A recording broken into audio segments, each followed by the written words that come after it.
Ever notice how the worst moments of your life always happen at red lights? There I was. Thursday afternoon, 3rd Street and Morrison, stuck behind a Tesla so shiny it looked like it had never seen Portland rain. The light turned green. Nothing. I waited. Still nothing. So I did what any impatient Portlander does. I honked. The driver turned around. My husband turned around. Calvin. My Calvin. The man who'd kissed me goodbye that morning with "long day at the office, babe," turned around in a $100,000 car I'd never seen before. And next to him, a woman. Not just any woman. A very visibly, unmistakably pregnant woman with copper red hair and a hand resting on a belly that looked ready to pop. Our eyes locked through 2 car windows and approximately 9 years of marriage. His face went from annoyed to confused to absolutely terrified in about 2 seconds flat. It was like watching someone's soul leave their body in real time, except his soul was apparently living a whole separate life in the Pearl District. The pregnant woman looked at him, then at me, then back at him. You could see the gears turning. Badly. I'm Bethany Mitchell, by the way. 36, high school art teacher, professional overthinker, and, as of 3 minutes ago, the idiot who thought her marriage was solid just because her husband said, "I love you," every morning before his commute. Turns out his commute included a detour through an entire secret relationship. Who knew? Calvin Parker, 39, civil engineer, the man who once spent 45 minutes explaining the structural integrity of the St. John's Bridge during our 3rd date. The man who color-coded our shared calendar. The man who was currently having what I can only describe as a full-body panic attack in the middle of downtown traffic. He got out of the car. Actually got out. Like that was going to help. Bethany, save it. I put my Subaru in park right there in the middle of the street. Cars honked behind me. I didn't care. Who is she? The redhead. Bless her heart, she actually got out too. Looked between us like she'd walked into the wrong movie theater. Calvin? What's happening? Who is this? Who is this? I laughed. Actually laughed. Honey, I'm the wife. Been the wife for 9 years. 7 dating, 2 married, 1 apartment, 1 house, 1 joint checking account, and apparently 0 functioning brain cells because I never saw this coming. She went pale. Calvin went paler. Bethany, please, let me explain. He stepped closer. I stepped back. Explain what? That she's your Uber driver? Your sister? Your very pregnant coworker who you just happened to be driving around in a car I've never seen before? It's complicated. Complicated. The redhead cut him off, her voice rising. Complicated. Calvin, you said you were going to tell her today. You promised me you'd tell her about us, about the baby, about... She stopped, looked at me. Wait, you didn't know? He didn't tell you? And there it was. The moment when 2 women realize they've been played by the same man in completely different games. I looked at her belly, looked at Calvin, did the math. How long? Bethany. How? Long. The redhead answered. A year. We've been together a year. The baby's due in 6 weeks. She turned to Calvin, her face crumpling. You said you were getting divorced. You said she knew. You said, a year? I felt my voice crack. Pulled it back. I would not cry in the middle of 3rd Street like some Lifetime movie reject. You've been lying to me for a year? Traffic was backing up. Someone yelled at us to move. I ignored them. Calvin tried again. Beth, please, can we go somewhere and talk about this like adults? Like adults? I laughed again. Couldn't stop laughing. You're having a baby with another woman and you want to have an adult conversation? Sure. Here's an adult conversation. Get in your fancy car, take your pregnant girlfriend, and drive straight home. Our home. The one with both our names on the mortgage. You've got exactly 5 minutes head start before I get there. Beth, or... I pulled out my phone. I call your boss right now and ask him about the corporate credit card you've been using to pay for that Tesla. Because that's a company car, isn't it? Model S? Executive lease program? The one you said you couldn't get approved for? His face confirmed everything. The redhead gasped. Company card. You said you bought it. You said, 5 minutes, Calvin. Clock's ticking. I got back in my car, hands shaking so hard I could barely grip the steering wheel. I watched him in my rearview mirror, standing between his two cars, his two lives, looking like a man who'd just realized he'd been playing chess while everyone else was playing checkers, and losing. The drive home took 12 minutes. Felt like 12 hours. My brain was doing that thing where it replays every moment of your relationship looking for clues. The late nights, the conferences in Seattle, the new cologne, the way he'd stopped reaching for me in bed 6 months ago, the separate checking account he'd opened for business expenses. I'd been so stupid. So willfully, blissfully stupid. Our house in the Beaumont neighborhood looked exactly the same as when I'd left that morning. Craftsman style, blue paint, white trim, window boxes I'd planted with pansies last spring. Picture perfect. Magazine worthy. Built on lies. Calvin pulled up 2 minutes after me. Alone. "Where is she?" I asked as he walked up the driveway. "I told her to go home." "Home to where? The apartment you're paying for? The one that comes out of our money?" He stopped walking. How did I know? "Calvin, I'm not an idiot. I just played one for the last year." I unlocked the door. "Get inside. We're going to have that adult conversation now. And you're going to tell me everything. Every single thing. Or I swear to God, I will burn your entire life to the ground." He followed me inside, and I could see it in his eyes. He was calculating, wondering how much I knew, how much I'd guessed, how much he could still spin. He had no idea I was about to become his worst nightmare. Because here's the thing about art teachers. We notice details. We see patterns. We understand composition. And right now, I was looking at the complete picture of my marriage for the first time. And I was about to deconstruct it, piece by piece, until there was nothing left but the truth. You know what's funny about confronting your cheating husband? The sheer audacity of watching him try to manage the narrative while sitting on your couch, the one you picked out together at IKEA on a Sunday afternoon 2 years ago. Calvin sat across from me in our living room, looking like a defendant at trial, which, essentially, he was. "Start talking," I said, pouring myself a glass of wine. Didn't offer him any. "And, Calvin, don't insult my intelligence more than you already have." He ran his hands through his hair. Classic Calvin stall tactic. "Her name is Sienna. We met at a company mixer last February." February. I did the math. "So you've been lying to me for 13 months, not 12. Great. Love the precision." "Beth, keep going." He shifted uncomfortably. "It just happened. We started talking. She was new to Portland, didn't know anyone." Oh, poor thing. Must have been so hard being young and alone in the big city. Good thing she found a married man to show her around. I took a sip of wine. "What is she, 25? 28. 28. Fantastic. 8 years younger than me, which in guy math makes her basically a different species." I leaned back. "So you met in February, started sleeping with her when? Do we have to—" "When, Calvin?" "March. Late March." I laughed. Actually laughed. "Late March? That's right after our anniversary weekend in Cannon Beach. The one where you told me I was the love of your life. The one where we talked about maybe starting a family." I set down my glass before I threw it. "Guess you decided to start one without me." His face flushed. "It wasn't like that." "Then what was it like? Paint me a picture. Use details. You're good at details, right? You managed to hide an entire relationship and a pregnancy for over a year. I never meant for this to happen.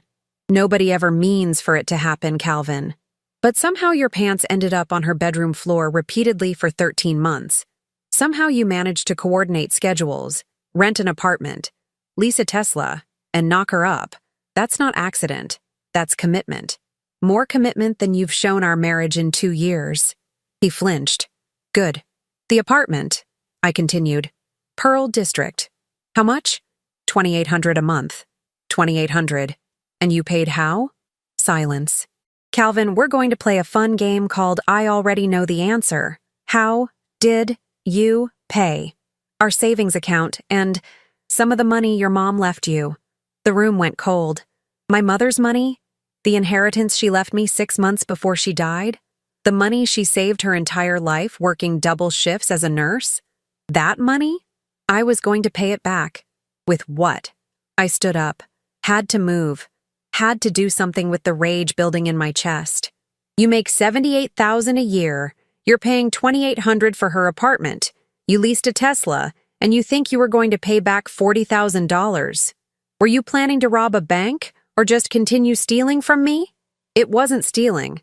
It's my money, Calvin. Money my dead mother left me, and you spent it on your pregnant girlfriend's rent. I paced. What else? What else did you spend our money on? He looked at the floor. Furniture for her place. Some clothes. Her doctor's appointments. The insurance company wouldn't cover her until… Stop! I held up my hand. You bought furniture? Played house? While I was here teaching teenagers about color theory and coming home to meal prep and asking about your day? You were always so busy with school. Don't you dare. I pointed at him. Don't you dare make this about me being busy. I was busy building a life. Our life. While you were apparently building a completely different one across town. The doorbell rang. We both froze. Expecting someone? I asked sweetly. Calvin's face went white. Beth, don't… I opened the door. Sienna stood there, mascara-streaked face, enormous belly, looking like a Pinterest board for pregnant and dramatic. Is he here? She demanded. He won't answer my calls. Oh, he's here. Come on in. Join the party. I stepped aside. She waddled in. And I know that sounds mean, but she literally waddled, and stopped when she saw Calvin. You left me at the intersection. I had to call an Uber. You can afford an Uber but not your own apartment? I asked conversationally. Interesting financial priorities. She turned to me, eyes blazing. This is your fault. If you'd just let him go. Let him go? I laughed. Honey, I didn't know I was supposed to be holding on. Last I checked, we were married. Which typically implies a certain level of commitment, but clearly I missed the memo about the open relationship policy. He doesn't love you anymore. Oh, is that what he told you? I looked at Calvin. Is that the story? Big bad wife doesn't understand you? Relationship dead for years? Let me guess. We haven't been intimate in months. We're basically roommates. You were planning to leave anyway? His silence was confirmation. Here's what actually happened in our marriage, Sienna. May I call you Sienna? We had dinner together every night this week. Sunday, he made his mom's pot roast recipe. Monday, we watched that cooking show you love, Calvin. Well, that I thought you loved. Tuesday, we talked about refinancing the house. Wednesday morning, he told me I looked beautiful. Yesterday, literally yesterday, he texted me, "Can't wait to come home to you," with a heart emoji. I pulled out my phone, showed her the message. Her face crumpled. So either my husband is an Oscar-worthy actor, I continued, or he's a lying, manipulative, selfish coward who wanted two lives and thought he was smart enough to maintain both. Which do you think it is? The baby is his. I don't doubt it. The baby is absolutely his. You know what else is his? This house, this mortgage, this legal marriage, and about $40,000 he owes me. $40,000! She turned to Calvin. You said you had savings. You said after the baby came, we'd get a house. With what money? I asked. He's been spending mine. Our joint account is down to $1,800. I checked this afternoon. His 401k has a loan against it. And that Tesla? Company lease that he's not supposed to use for personal driving. Which means every mile to your apartment is technically fraud. Sienna looked like I'd slapped her. You said, you promised. He promises a lot of things, I said. Question is, which promises is he actually keeping? She started crying. Ugly crying. The kind where your whole face gets blotchy. Calvin finally found his voice. Sienna, go home. Beth and I need to talk. Home? She spun on him. What home? The apartment you said was ours? The one you're apparently stealing money to pay for? It's complicated. Stop saying that, she screamed. Everyone keeps saying it's complicated. It's not complicated. You either love her or you love me. You either want this baby or you don't. Which is it? The silence stretched. Calvin looked between us like a man watching his life split into two bad options. Get out, I said quietly. Both of you. Beth, get out. Take your pregnant girlfriend, take your lies, and get out of my house. I walked to the door, opened it. You've got until Sunday to figure out where you're living. Because it's not here. Sienna left first, sobbing into her phone, calling someone for a ride. Calvin lingered. We need to talk about this. Sunday, Calvin. Lawyer's office. I'll text you the address. I looked at him. Really looked at him. You know what the saddest part is? I would have forgiven an affair. People make mistakes. But you built an entire alternate life. You stole from me. You lied every single day for over a year. That's not a mistake. That's a choice. And I will never forgive you for choosing her over basic human decency. He opened his mouth, closed it, left. I locked the door behind him, poured another glass of wine, and sat in the sudden silence of my house. Then I opened my laptop and started making a list. Time to see exactly how deep this hole went. Here's what they don't tell you about betrayal. It turns you into a detective. And I was about to get my honorary badge. Friday morning. Calvin hadn't come home. Good. I'd spent the entire night doing what any self-respecting woman would do. Going through every file, every document, every digital footprint of our marriage like I was preparing for the bar exam. By 3 a.m., I'd found the first crack in his story. By 5 a.m., I'd found the whole crumbling foundation. The company credit card he'd used for the Tesla? Not just the Tesla. Restaurants I'd never been to. Hotels in Seattle, San Francisco, even one weekend in Napa Valley, during a conference he'd told me about. The conference was real. The attendance was not. I found the actual attendee list online. Calvin Parker? Nowhere on it. But here's where it got interesting. I logged into our joint bank account, the one he thought I never checked because he handled the finances. Turned out Calvin had been transferring money to a second account, an account I didn't know existed. In small increments. 500 here, 800 there. Never enough to trigger my attention, but over 13 months? Almost $60,000. $60,000 missing from our marriage. I sat back, coffee cup shaking in my hands. This wasn't just an affair. This was premeditated financial infidelity. This was a man planning an exit strategy while kissing me goodnight. My phone buzzed. Text from my best friend, Marnie. Coffee? You sounded insane last night. I'd called her at midnight, rage-crying about Calvin. She'd listened to the whole story without interrupting once. A superpower only best friends possess. We met at our usual spot, Powell's Coffee on Hawthorne. Marnie took one look at me and ordered a double espresso. You look like you haven't slept, she said. I haven't. I've been busy becoming a forensic accountant. I showed her my phone, screenshots of every transaction. Every transfer, every lie documented in neat little rows. Her eyes widened. Beth, this is actually criminal. Oh, it gets better. I pulled out a folder. Yes, I'd printed documents. I'm an art teacher. We love folders. Remember how he said Sienna's apartment was $2,800 a month? The one he's paying for with your mom's money? That one. Guess what I found? I slid a document across the table. Lease agreement. Guess whose name is on it? Marnie read it. Her jaw dropped. Both of them? Calvin and Sienna? Joint lease. Which means he's not just paying her rent. They're legally co-tenants. Which means when I divorce him, that apartment is a marital asset used for adultery. I smiled. Actually smiled. In Oregon, that matters. You talked to a lawyer already? Called one at 6 a.m., emergency consultation. Turns out my high school friend Rachel is now a divorce attorney. Who knew? I sipped my coffee. She's reviewing everything this afternoon.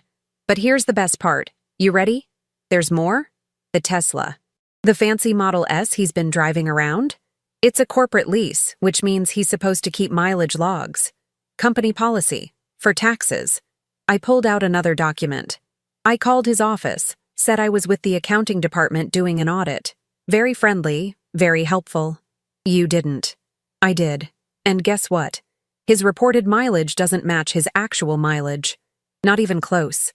He's been logging trips to client sites that were actually trips to Sienna's apartment. That's fraud. Tax fraud. The kind that gets you fired and possibly investigated by the IRS. Marnie stared at me. Who are you, and what did you do with my friend who cried during Toy Story 3? That friend died Thursday at 2:47 p.m. at a red light on 3rd Street. This is her evil twin. I leaned forward. I'm not just divorcing him, Marnie. I'm dismantling him, legally, thoroughly, and with extreme prejudice. Remind me never to cross you. Too late. You already borrowed my favorite sweater and returned it with a stain. She laughed despite herself. So, what's the plan? I pulled out my phone, opened notes. I'd titled it, Operation Phoenix, because I was about to rise from these ashes, and Calvin was about to burn. Phase 1. Document everything. Already done. I've got bank statements, credit card bills, text messages I recovered from our shared iPad. Yes, he forgot to turn off syncing. And about 40 photos of him and Sienna from her Instagram that she posted before making it private. Her Instagram is public? Was. I screenshot everything before she locked it down, including the post from 6 months ago where she's wearing my grandmother's necklace, the one Calvin said he lost. Marnie gasped. He gave her your grandmother's necklace? Yep, that's theft. I have documentation proving it was mine. Rachel says I can file a police report. I scrolled down. Phase 2. Secure assets. I already transferred half of our joint account into my personal account this morning. Legal in Oregon during separation. Changed the locks on the house. Also legal since my name's on the deed too. You changed the locks? 7 a.m. Locksmith named Tony. Very efficient. Gave me a discount when I told him why. I continued. I also called our mortgage company, put a freeze on any refinancing attempts without my signature. Called our insurance company, removed him from my car insurance. Called our credit card company, reported his card as lost. It'll take him 3 weeks to get a new one. You're terrifying. I'm thorough. There's a difference. I took a breath. Phase 3. Let him implode. This is the fun part. I'm not going to chase him. I'm not going to beg. I'm going to let him sit in that apartment with Sienna and their upcoming baby and their complete lack of financial planning, and I'm going to watch reality hit him like a freight train. How long until the baby comes? 6 weeks. Maybe less. First babies can be early. I smiled grimly. Which means in 6 weeks he's going to be responsible for a newborn, a girlfriend who just realized he's broke, and a wife who's about to take him for everything he's worth. My phone buzzed. Text from an unknown number. We need to talk. It's Sienna. I showed Marnie. Do not respond, she said immediately. Oh, I'm responding. I typed quickly. Calvin's attorney can contact my attorney. Otherwise, we have nothing to discuss. You don't have an attorney yet. She doesn't know that. And I will by Monday. I hit send. 3 dots appeared. Disappeared. Appeared again. Please. I'm pregnant and scared. He's not answering my calls. I don't know what to do. I felt a tiny pang of sympathy. Tiny. Then I remembered her waddling into my house calling this my fault. Not my problem. You made your choices. Live with them. I blocked the number. Marnie whistled low. Ice cold. She's 28. She slept with a married man. She knew he was married. I guarantee he wore his ring around the office. She doesn't get to play victim now that it's inconvenient. I finished my coffee. Besides, I have bigger things to worry about. Like what? Like the fact that I found an email from Calvin to his boss from 3 months ago requesting a transfer to the San Francisco office. Marnie's eyes went huge. San Francisco? San Francisco. He was planning to move. With Sienna, the baby. All of it. Just leave. Probably would have hit me with divorce papers after he was already gone. I pulled up the email on my phone. He wrote, and I quote, My wife and I have discussed relocating for better opportunities. Except we never discussed it, because there is no my wife and I in his plan. There's just him and her. That's sociopathic. That's Calvin. I stood up, gathering my folders. But here's what he didn't count on. I'm not some passive character in his story. I'm not going to make this easy. I'm not going to cry and beg and wonder what I did wrong. I know what I did wrong. I trusted him. And now I'm going to make him wish he'd just been honest. What's phase 4? I smiled. Actually smiled. For the first time since Thursday, it felt genuine. Phase 4 is where I win. And he loses everything. That afternoon, I met with Rachel at her office downtown. She reviewed everything I'd brought, and I'd brought everything.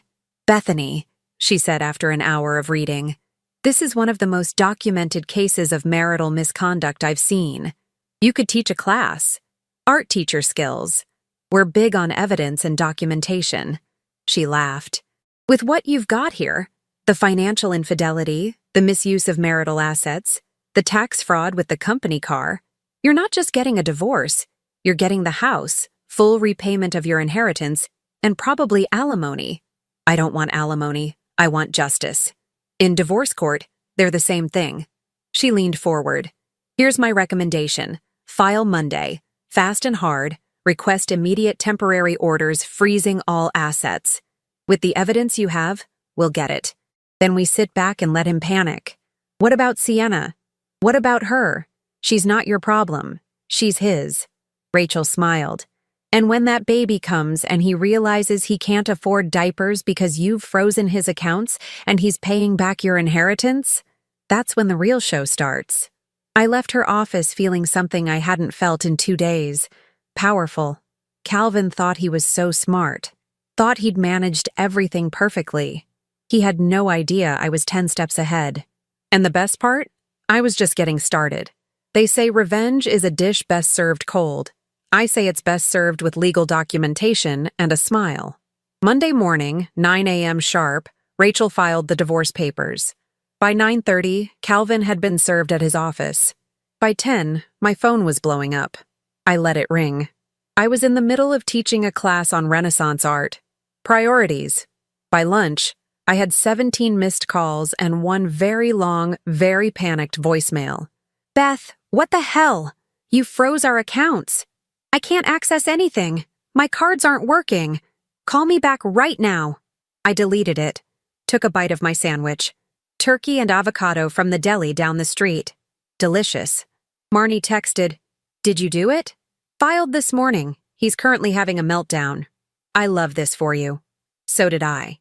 The temporary orders hearing happened Wednesday, 5 days after I'd caught him. Calvin showed up looking like he'd aged a decade. No Tesla. Apparently the company had already repossessed it after I'd sent them an anonymous tip about the mileage fraud. He drove up in Sienna's beat-up Honda Civic. Poetic. Rachel was brilliant. She presented our case like she was prosecuting a criminal. Bank statements showing the missing $60,000, the forged signatures on the account transfers. Yes, forged. He'd signed my name twice. The lease agreement for Sienna's apartment using marital funds, and my personal favorite, the recovered text messages where he told Sienna he was handling the wife situation. The wife situation. That's what I'd become. A situation to be handled. The judge was not amused. Mr.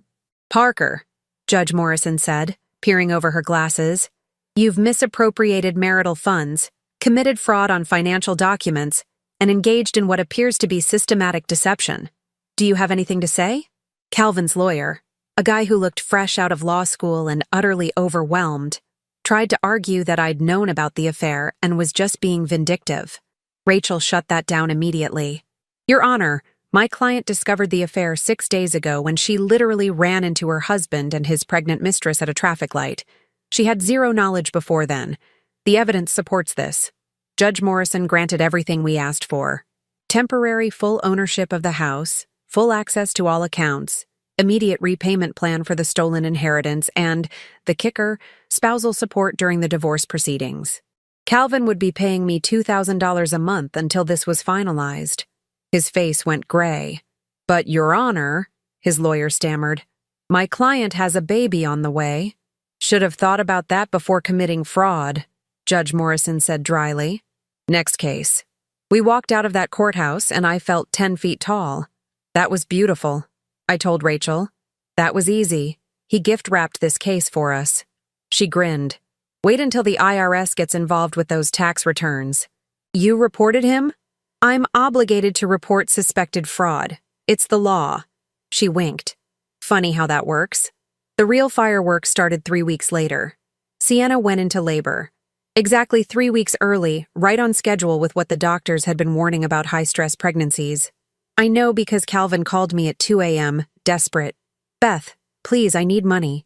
The hospital needs a deposit. Insurance isn't covering everything. I don't have...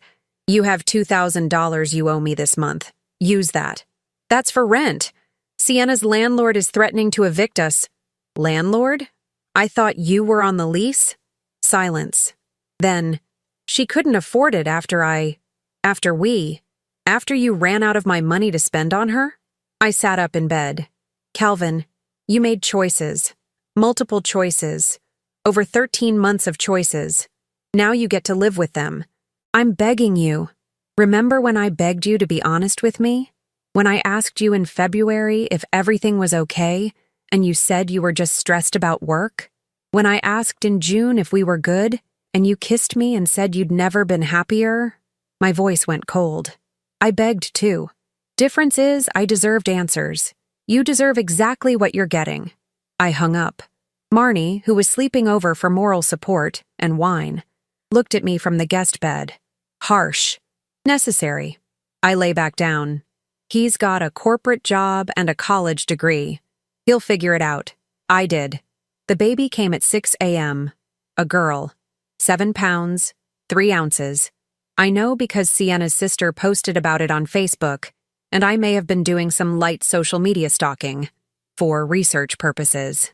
By noon, Sienna had posted a photo, her looking exhausted, Calvin looking terrified, and a tiny baby with a tuft of dark hair. The caption, "Welcome to the world, Melody Harper Parker." Daddy's little surprise. I stared at that photo for a long time, felt nothing. Maybe a little pity for the baby who didn't ask for any of this. But Calvin? I felt absolutely nothing. My phone buzzed. Text from Rachel. You sitting down? Calvin's company fired him. Effective immediately.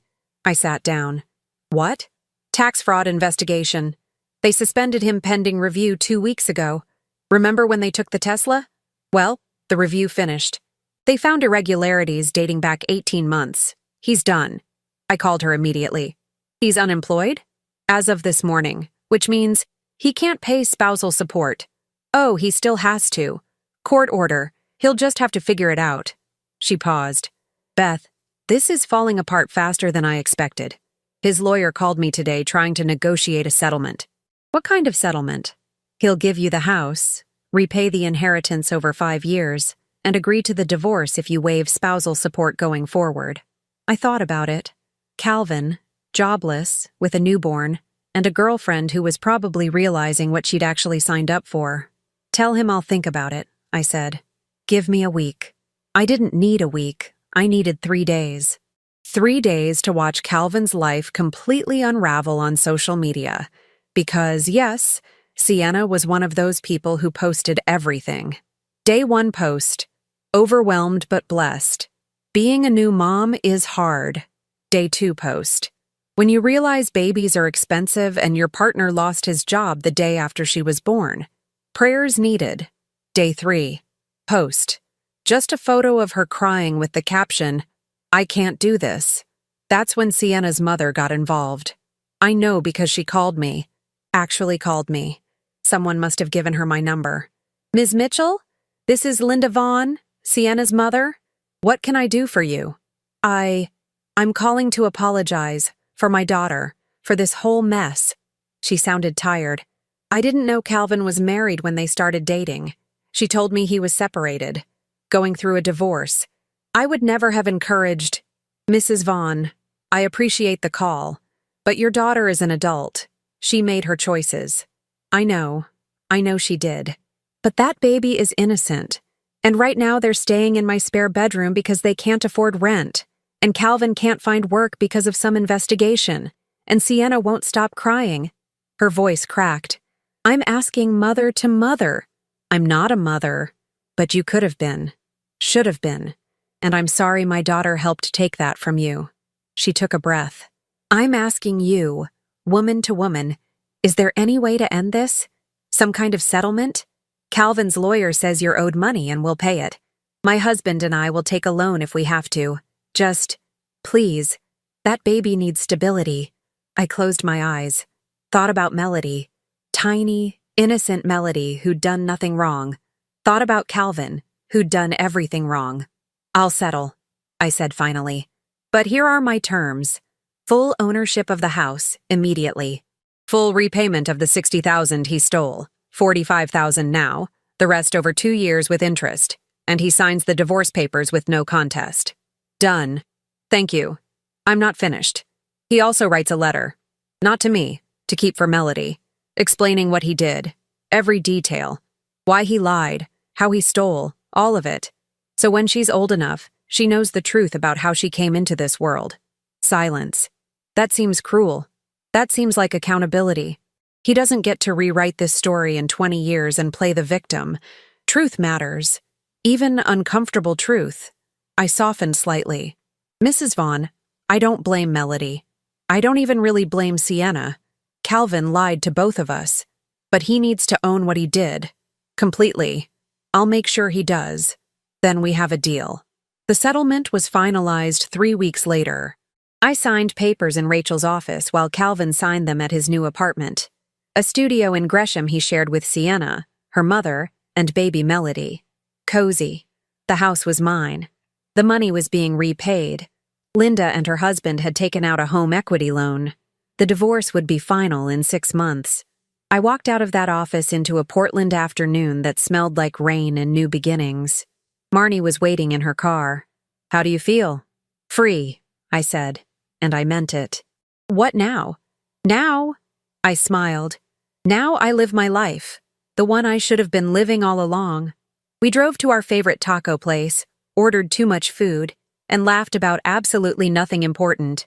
And somewhere across town, Calvin was probably changing diapers and wondering how he'd gotten here. I didn't care anymore. That's how I knew I'd won. 6 months later, I was standing in my kitchen, drinking coffee and watching rain hit the windows, when the final divorce decree arrived in the mail. Official, legal, done. Bethany Mitchell, single woman, homeowner, survivor of the world's most predictable midlife crisis story. I should have felt something dramatic. Relief, maybe. Sadness. Anger. Instead, I felt calm. Like I'd been holding my breath for 9 years and finally remembered how to exhale. The house looked different now.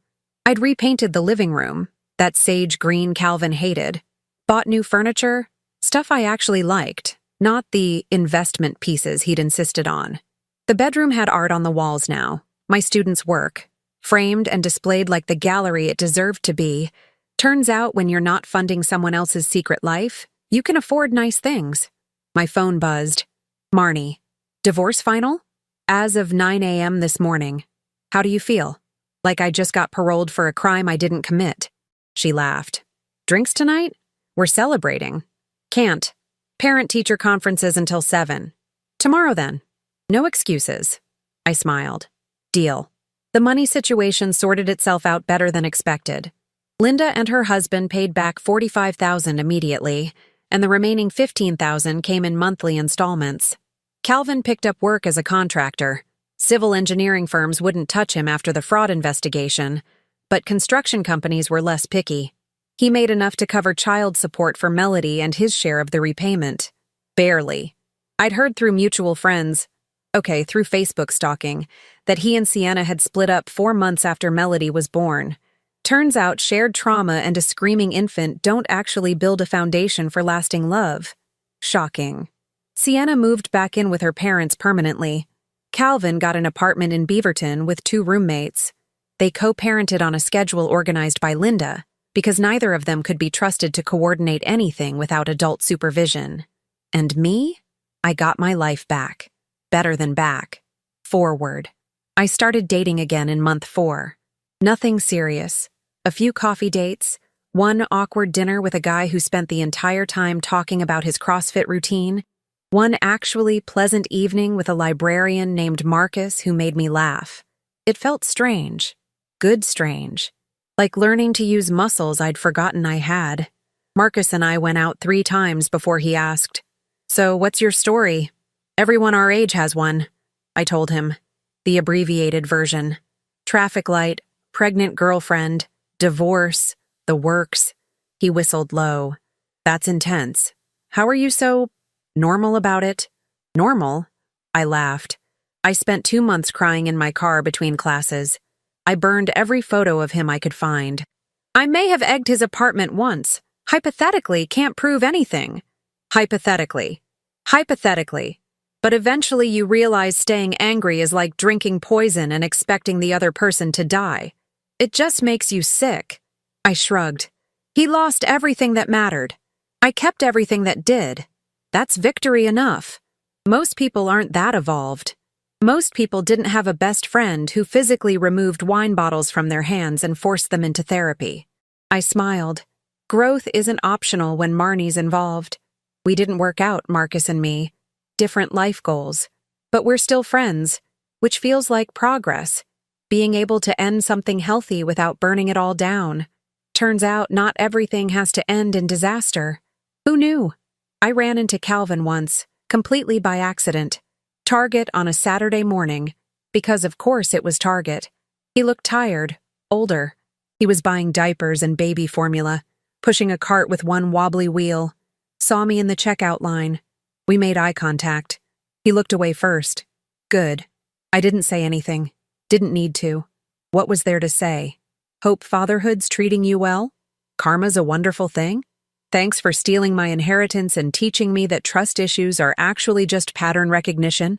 I paid for my stuff, paint supplies and a new set of brushes, and left. In the parking lot, I realized I felt nothing. Not anger, not satisfaction, not even pity. Just nothing. That's when I knew I was really done. My students asked me once why I didn't have photos of a husband or kids on my desk like other teachers. Because my life's not in pictures, I told them. It's in right now. This conversation, this moment, you guys. One girl, sharp kid, reminded me of myself at 16, said, "That's either really deep or really sad. Can't it be both?" I smiled. Best things usually are. The final payment came in last month. $15,000 transferred into my account with no fanfare. No note, just numbers on a screen representing the end of a chapter I never wanted to write. I donated half to a women's shelter, kept the rest. Seemed fair. Marnie asked what I was going to do with the money. Maybe a trip, I said. Italy? I've always wanted to see Florence. Study the art in person instead of from textbooks. Alone? Why not? I do everything else alone now. That's not sad. No, I said honestly. It's freeing. Nobody to accommodate, nobody to check with, nobody to lie to me about where they're really going. She hugged me, tight. Look at you, all healed and cynical. I prefer experienced and realistic. Tomato, tomato. So here's what I learned from the great Calvin Parker disaster of my mid-30s. People lie. Sometimes the people you trust most lie the best. That's not a reflection of you. That's data about them. Money matters. Specifically, your money. Keep your inheritance separate. Check those bank statements. Knowledge is power, and ignorance is just expensive. Betrayal doesn't break you unless you let it. It bends you, reshapes you, forces you to rebuild with better materials, stronger foundation, higher standards. And sometimes the best revenge isn't revenge at all. It's just living well, moving forward, being genuinely happy while they're stuck dealing with consequences. Calvin lost his job, his marriage to me, his relationship with Sienna, and any chance of retirement before 70. I lost a liar, gained a house, and remembered what it feels like to like myself. Math says I won. Last week I painted something new for my classroom. Abstract piece, lots of blues and golds. Chaotic, but intentional. Beautiful in its messiness. A student asked what it represented. Phoenix rising, I said. Rebirth after destruction. Did you go through something destructive? She asked. I smiled. Thought about a red light on 3rd Street. A honk. 2 lives colliding and splitting. Everything that came after. Yeah, I said. But I got through it. And so will you. Whatever your it is. She nodded. Seemed to understand. Kids always do. They're more resilient than adults give them credit for. Maybe we all are. The divorce decree is in a folder now. Filed away. I don't look at it. Don't need to. I know what it says. I'm free. And honestly, that's the only status update that matters. Funny how 1 honk can end a marriage, 3 months can end a career, and 6 months can end a chapter you thought was your whole book. Turns out it was just the prologue. The real story? That starts now, and I'm writing it myself this time.